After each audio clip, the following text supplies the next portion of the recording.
like Imam Luqman in Detroit. What trial was he given? He's condemned. There's a jury, a judge, and an executioner. Really? There's no uproar about that. Because he's a poor man. He's an insignificant man. He's in an inner city, in the worst part of America, that looks like a war zone. And people don't care about people like that. So they can go in and just gun a man down who was a Navy SEAL, served his country. And what's the charge? Fencing stolen goods? This is how you deal with people that sell stolen, but they didn't even steal the property. This is how you deal with people that fence stolen goods? You raid their place of worship and let a dog out on the person and then gun them down when they shoot the dog in self-defense? But who cares, right? It's like these people in Cleveland. It's like these women in Cleveland. Who cares? 14 women, convicted rapist, sex offender. But who cares? They're just poor people, right? Who cares? Even though people were complaining about the smell coming out, calling the police for months. No, words have meaning. If somebody calls for help, you should help them. There's actually haqq al-inqadh in Islam, that people have a right to be saved, no matter who they are. Whether they're Jews, Christians, Hindus, Buddhists, it doesn't matter. Words have meaning. People disparage people's honor all the time. There was a time when people would actually demand satisfaction because honor meant so much to them. What did the founding fathers write when they wrote there? Upon this we pledge our lives, wealth, and sacred honor. Sacred honor. Honor in Arabic is shahama. It's very similar to the English meaning of honor, an honorable person. He's an honorable person, a man of his word, a woman of her word. That's what words are about, and that's why we don't even understand oaths anymore. Oaths, there's books in our tradition written on how to get out of oaths. That's how important people... Now we just say, wallahi, wallahi, wallahi, wallahi, wallahi, wallahi, and nobody thinks about what wallahi means. You know, wallahi is used, it's unbelievable how people use wallahi now. It has no meaning. Wallahi ya akhi ana qutrahu, wallahi ana. Why are you swearing an oath? It's a big thing to swear an oath. I used to tell Arabs I was born in a town called Wallah Wallah, which is true, and they would say, Wallah Wallah?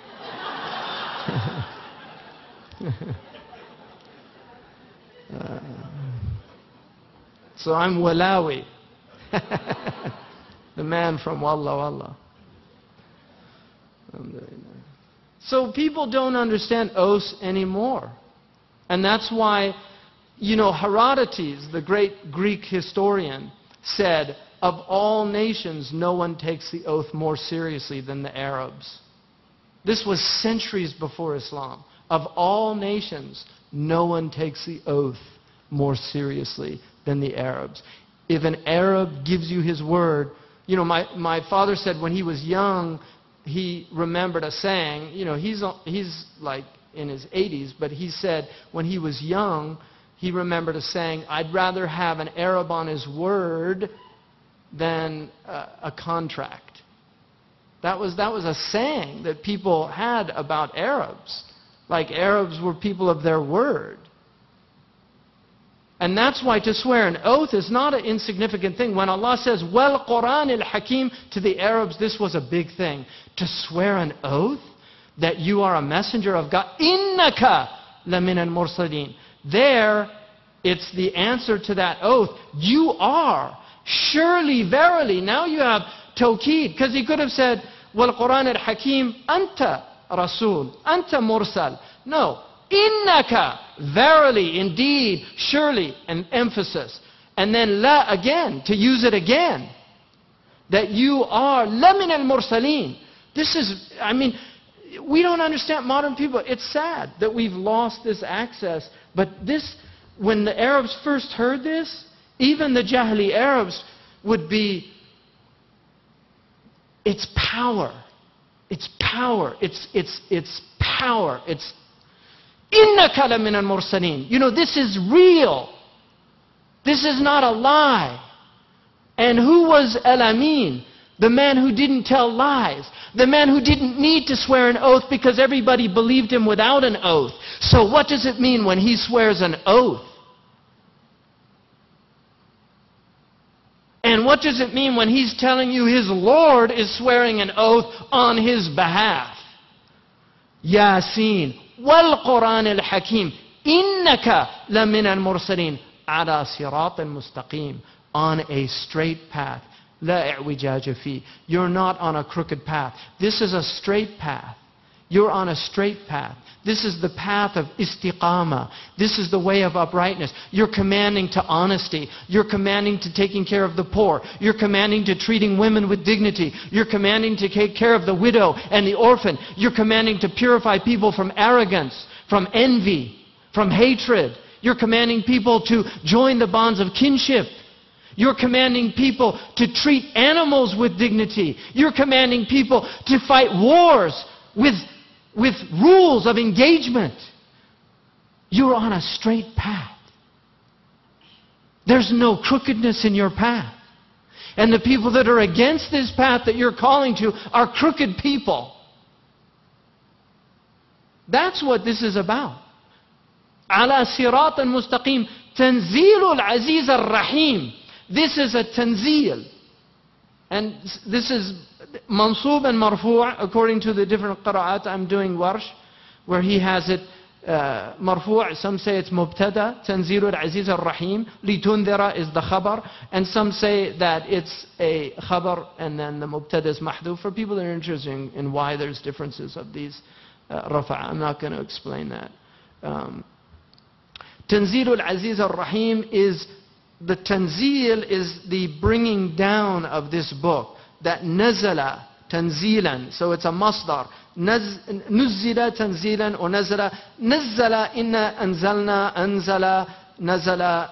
They have slightly different meanings in Arabic, whether it's inzal or tanzil or nuzul. But they all mean coming down, nazil. Tanzil al-Aziz al-Rahim. The Aziz, one of the things that Fakhruddin al-Razi said, that if you want to understand the Quran, the secret of the Quran is in the divine names. And that's a man who spent his entire life thinking about the Quran. And it's quite extraordinary why Allah uses, for instance, Al-Aziz al-Rahim is unusual because usually it's what? Al-Aziz al-Hakim.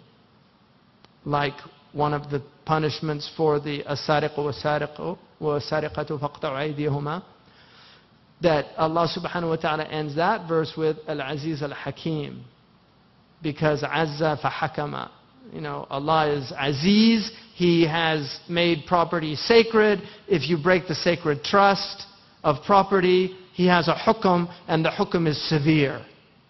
That's why when a Bedouin heard Asma'i recite the verse, and Asma'i said, Innaka Ghafurur Rahim, the Bedouin said, Hada kalam man? Who said that? And Al-Asma'i said, Allah subhanahu wa ta'ala. He said, La wallah. He was Bedouin, didn't know anything about Quran. He said, Allah didn't say that. And Al-Asma'i said, thought about the verse and realized he'd made a mistake, and then said, Aziz al-Hakim, and the Bedouin said, Hada karamullah. That's he said, Azza fa hakama. You know, but you don't cut off hands and then say you're merciful and compassionate. It's a different tajalli. So it's very interesting that here there's a tajalli of Izzah and of Rahmah. Because the Quran is Bushra and Indar. He's Bashir and Nadhir. There's the Aziz in telling us He's Dhu Intiqam, and then there's the Rahim in telling us that He's going to forgive us if we turn to Him. So this is Tanzilul Aziz al-Rahim. It has Izzah and it has Rahmah. It has Jalal and it has Jamal. He's Dhul Jalali wal Ikram. And this is His book. So it's coming with both Izzah and Rahmah. لِتُنذِرَ قَوْمًا مَا أُنذِرَ آبَاؤُهُم. In order for you to warn a people, لِتُنذِرَ قَوْمًا مَا أُنذِرَ آبَاؤُهُم. That you should warn a people. And then the ma, and this is one of the interesting things about Arabic. Generally they say that's ma nafiya, that it's a negating ma, that they had not been warned before. That is for al-Arab al-Aqarib. Al-Aba al-Aqarib, because they didn't have warners. There's Ahl al-Fatra are between Ismail and the Prophet ﷺ. Those are the Ahl al-Fatra, because the Arabs didn't have messengers from Ismail on. But the Arabs before that had messengers. So some of them say that the ma there is masdariya, some say it's mawsula. So it could mean لِتُنذِرَ قَوْمًا مَا. In other words, what?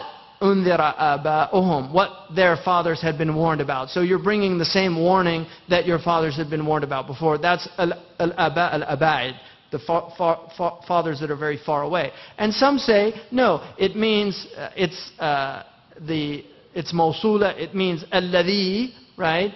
Or, the same thing that which they had been warned of before, or it means that hadn't been given a warning. That's one of the things about the language of Quran. It holds several meanings, and all of them are sometimes valid, because they relate to different things. Like the Arabs did have warners, but they were a long time ago. And this is reminding you, it's tajdeed, it's bringing the same. Or it's been so long that your fathers hadn't been warned, your recent fathers. So it could be either one.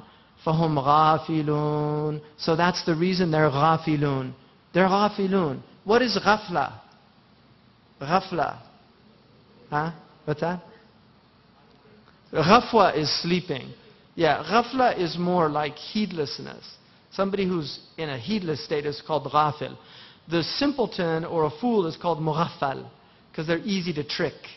So they're not paying attention. Like people that fall for Ponzi schemes would be called مغفلون. Because they're not thinking, they're easy to trick.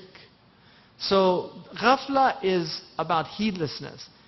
Imam al-Junayd said all of sin or wrong action is rooted in ghafla. That's the basis of it. That if you were really aware of God, you could never sin. If God was present in your heart, it would be impossible to sin. Ya ayyuhal insan, ma gharraka bi rabbika al-kareem. Allah said, oh, you human being, what has put you in this state of delusion about your Lord? One of the Mufassirun said, أَعَدَّ جَوَابَهُ فِي سُؤَالِهِ. He put his answer to the question in the question itself. What has taken you away from your generous Lord, in that you think that you can do these things that you can do and you're not going to be taken into account? What did it? Where's the jawab? Where's the answer in the question? Your generosity. Because people can only sin when they're experiencing the generosity of creation. That's when they sin. You can take something for nothing when you think there's something that can be taken for nothing. That's when you steal. Right? So Allah is so generous to His creation that sometimes people forget. And that's what ghafla is. It's a forgetfulness. It's a state of forgetfulness. The Arabs before Islam were in a state of ghafla. They're in a state of ghafla now. The whole world is in a state of ghafla. Welcome to planet Earth. 6 billion people, and we're all in a state of ghafla. It's amazing. So if all the doctors are sleeping, who's going to tend to the patients? We were in a madhouse. The asylums, one of the crazy people got the key and they've let all the doors open and all the doctors are sleeping. And then we're wondering why there's wars all over the place, because the people that are supposed to be running the insane asylum are in